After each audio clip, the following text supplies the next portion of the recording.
வணக்கம் தமிழொலி நிகழ்ச்சியுடைய தலைப்பு பகுதியிலே சந்தித்துக்கிறோம். தொடர்ச்சியாக தலைப்பு பகுதியில் இன்றைக்கு என்ன விடயம் கதைக்க போகிறோம் என்றால், குறிப்பாக இன்றைக்கும் உலக நுகர்வோர் உரிமைகள் தினமாக இருக்குது. அப்போ இது என்ன உலக நுகர்வோர் உரிமைகள் தினம் என்றால், நுகர்வோர் இப்போ இந்த பொருட்களை வாங்கக்கூடிய நாங்கள் எங்களுக்கு இருக்கக்கூடிய உரிமைகள் பற்றி தெரிந்து கொள்ள வேண்டும். அதன் மூலம் தான் விழிப்புணர்வாகவும் பாதுகாப்பு தரமான பொருட்களை பெற்றுக்கொள்ளக்கூடிய விளக்கத்தை நாங்கள் பெற்றுக்கொள்ளக்கூடியதாக இருக்கும். இந்த விடயம் 1962ஆம் ஆண்டில் அந்த காலத்திலே அமெரிக்காவினுடைய ஜனாதிபதியாக இருக்கக்கூடிய கென்னடி அவர்கள் நுகர்வோர் உரிமைகள் தொடர்பாக அமெரிக்காவில் உரையாற்றுகிறார். அதைத் தொடர்ந்து நுகர்வோர் உரிமைகள் பலதளவிலே பேசு பொருளாகி இருந்தது. அதன் அடிப்படையில் 1983ஆம் ஆண்டிலிருந்து உலக நுகர்வோர் தினம் மார்ச் 15ஆம் தேதி உலகம் பூராகவும் அனுஷ்டிக்கப்பட்டு கொண்டு வருகிறது. 2026 மார்ச் 15 உலக நுகர்வோர் உரிமைகள் தினமாக இருக்குது. அப்போ இந்த உலக நுகர்வோர் உரிமைகள் தினம் எங்களுக்கு ஏன் தேவை என்றால், ஒரு உணவுப் பொருள் அல்லது ஏதாவது ஒரு பொருளினுடைய உற்பத்தி தொடர்பாக, அது உற்பத்தி செய்யப்பட்ட முறை தொடர்பாக, அது எப்படி பாவனைப்படுத்துவது என்பது தொடர்பாக, அல்லது அதனுடைய விலை தொடர்பாக, உற்பத்தி திகதி முடிவு தொகுதி எப்படி தரப்படுத்துவது என்பது தொடர்பாக, அதனுடைய தரம் குறித்து பல்வேறு விடயங்களை நுகர்வோர் அறிந்து கொள்ள வேண்டும் என்பதற்காக தான் இந்த விடயங்கள் இருக்குது. எனவே ஒரு சாதாரணமாக உணவுப் பொருளை எடுத்தோம் என்றால், அந்த உணவுப் பொருளுடைய உற்பத்தி தேதியை நாங்கள் அறிந்திருக்க வேண்டும், முடிவு தேதியை அறிந்திருக்க வேண்டும், அதனுடைய விற்கும் விலையை நாங்கள் அறிந்திருக்க வேண்டும், அதனுடைய நிறையாக இருக்கட்டும், ஊட்டச்சத்துக்களாக இருக்கட்டும், இருக்கக்கூடிய அனைத்து விடயங்களையும் நாங்கள் அறிந்திருக்கக்கூடிய விதத்திலே இருக்க வேண்டும். இன்றைக்கு லேபிள் இல்லாமல் ஒரு பொருளையும் வாங்கக்கூடாது என்று கூட கூறிக்கொண்டிருக்கிறார்கள். லேபிளில் தான் இந்த உற்பத்தி திகதி, முடிவு திகதி, நிறை, விலை எல்லாம் இருக்கும். அது இல்லாமல் வாங்குவது ஆரோக்கியமானது அல்ல, அல்லது வாங்குவது சட்டத்திற்கு முரணானது என்பது அதெல்லாம் நுகர்வோர் உரிமை சட்டங்களாக இருக்கிறது. எங்களுக்கு லேபிள் இல்லாட்டி இந்த பொருள் வேண்டாம், திருப்பி கொடுப்பதற்கான சகல உரிமையும் எங்களுக்கு இருக்கிறது.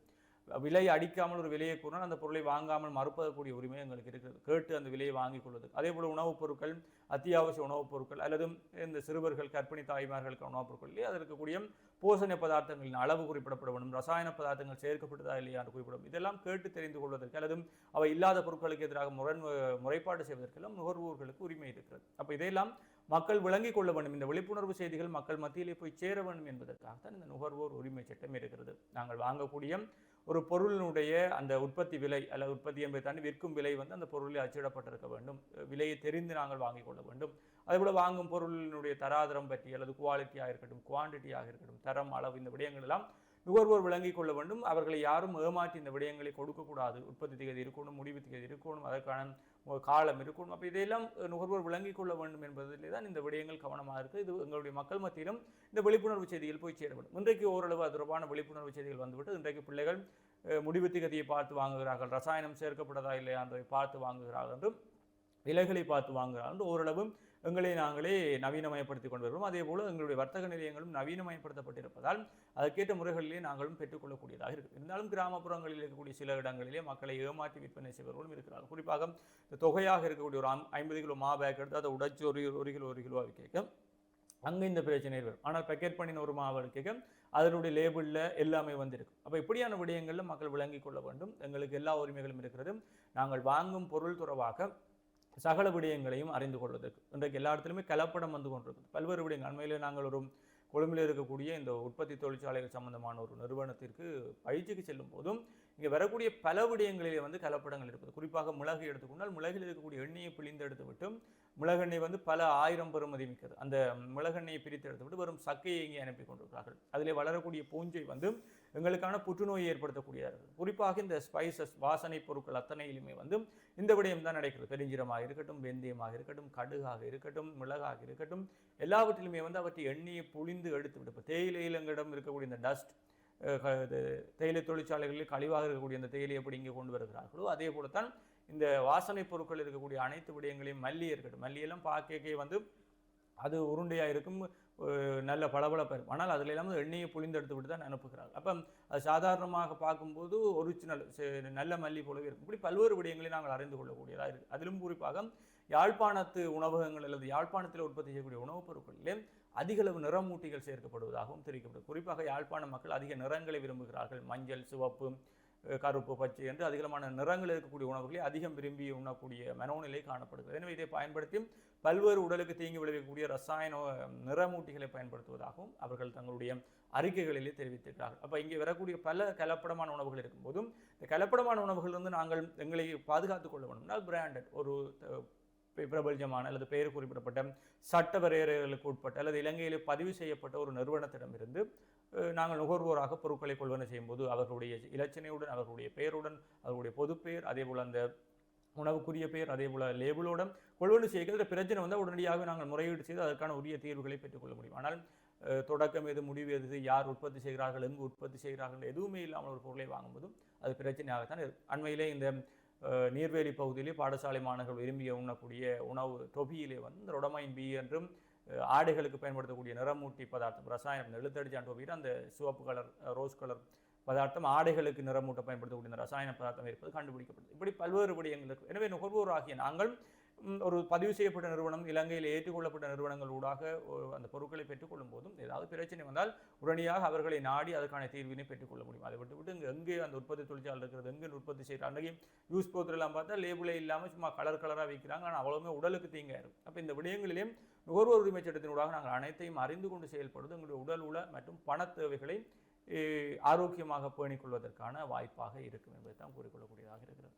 உண்மையிலேயே இந்த ஜான் எஃப் கென்னடி என்று சொல்லப்படக்கூடிய ஒரு உலக நாட்டினுடைய தலைவர் அவர்களின் உரை ஆற்றியதன் பின்னர் ஒரு நாட்டினுடைய தலைவராக இந்த நுகர்வோரின் உரிமைகள் பற்றி பேசிய அந்த உரை வந்து உலகளவிலே பேசுபொருளாக்கப்பட்டது. அதன் பின்னர் 1963 முதல் இந்த சர்வதேச நுகர்வோர் தினம் மார்ச் 15ஆம் தேதி முதல் 15ஆம் தேதியாக அனுஷ்டிக்கப்பட்டு வருவதனை காணக்கூடியதாக இருக்கிறது.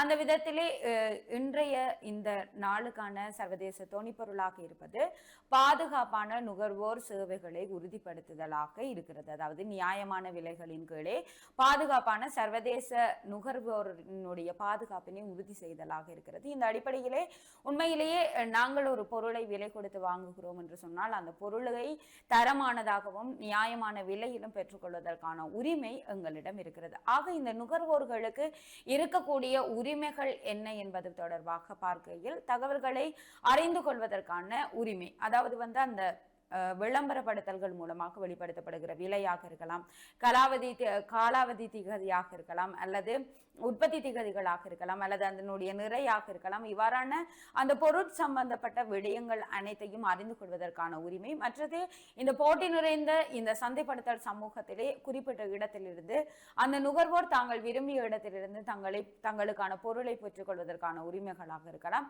அல்லது இந்த பொருள்களை நுகர்ந்ததன் பின்னர் ஏற்படக்கூடிய விதிமீறல்களுக்கு எதிராக ஏற்படுத்தக்கூடிய சட்ட நடவடிக்கைகள் போன்ற பல்வேறுபட்ட அடிப்படை அம்சங்களுக்கு கீழே இன்றைய இந்த நுகர்வோர் சட்டங்கள் உருவாக்கப்பட்டிருப்பதனை காணக்கூடியதாக இருக்கிறது.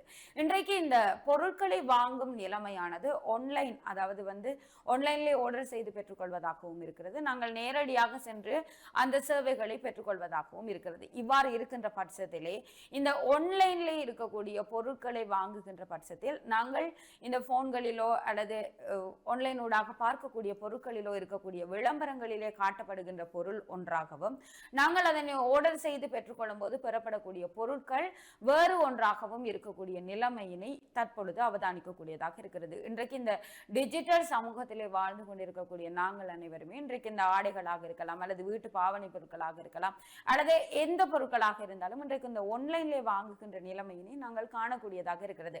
ஆகவே அங்கே இருக்கக்கூடிய விதிமீறல்களும் பேசப்பட வேண்டும். ஏனென்று சொன்னால் எங்களுக்கு நுகர்வோருக்கான உரிமைகள் அங்கேயும் இருக்கின்றது. இங்கே இந்த டார்க் பேட்டர்ன்ஸ் என்று சொல்லப்படக்கூடிய இரண்டு பக்கங்கள், அதாவது வந்து இந்த ஆன்லைன் சேவைகளை மேற்கொள்ளக்கூடியவர்கள் அங்கே நுகர்வோரிடமிருந்து சில கட்டணங்களை அறவிடக்கூடியவர்களாக இருக்கிறார்கள். குறிப்பிட்ட சில நேரங்களிலே அது குறைவான கட்டணங்களாக இருந்தாலும் தலா ஒருவருக்கு 100 ரூபாய் என்று சொல்லி பார்க்கும் பொழுது அனைத்து நுகர்வோரையும் சேர்க்கும் பொழுது அது அதிக லாபத்தை ஈட்டக்கூடிய ஒரு விடயமாக இருக்கிறது. எனவே இந்த டார்க் பேட்டர்ன்ஸ் என்று சொல்லப்படக்கூடிய இந்த வடிவங்கள் மூலமாக இன்றைக்கு இந்த ஆன்லைன் நுகர்வோரிடமிருந்து பல்வேறு கட்டணங்கள் அறவிடப்பட்டு கொண்டிருக்கிறது. இதுவும் நுகர்வோருக்கு எதிரான உரிமை மீறலாகத்தான் கொள்ளப்படுகிறது.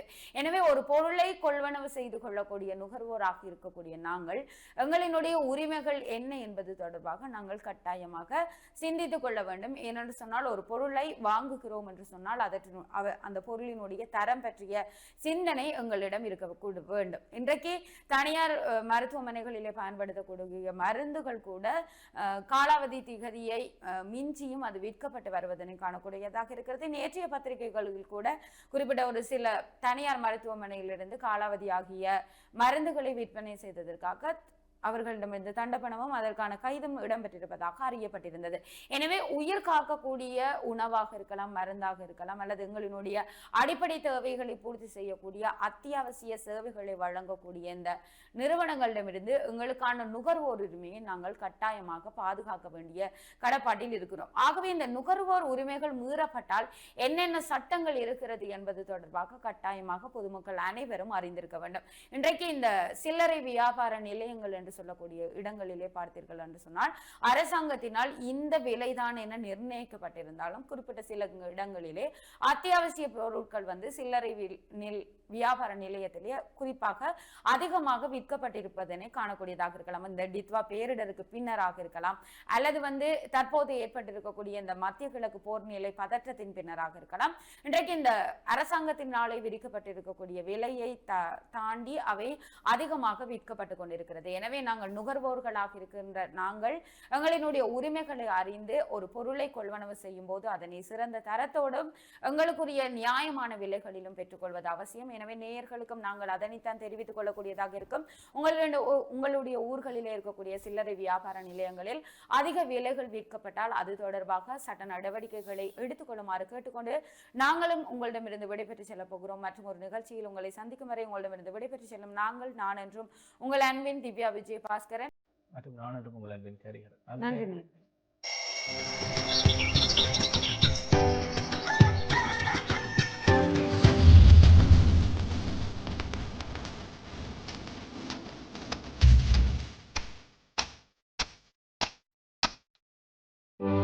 யாடியா T5L மகிழ்ச்சி நிறைந்த நீண்ட பயணத்திற்கு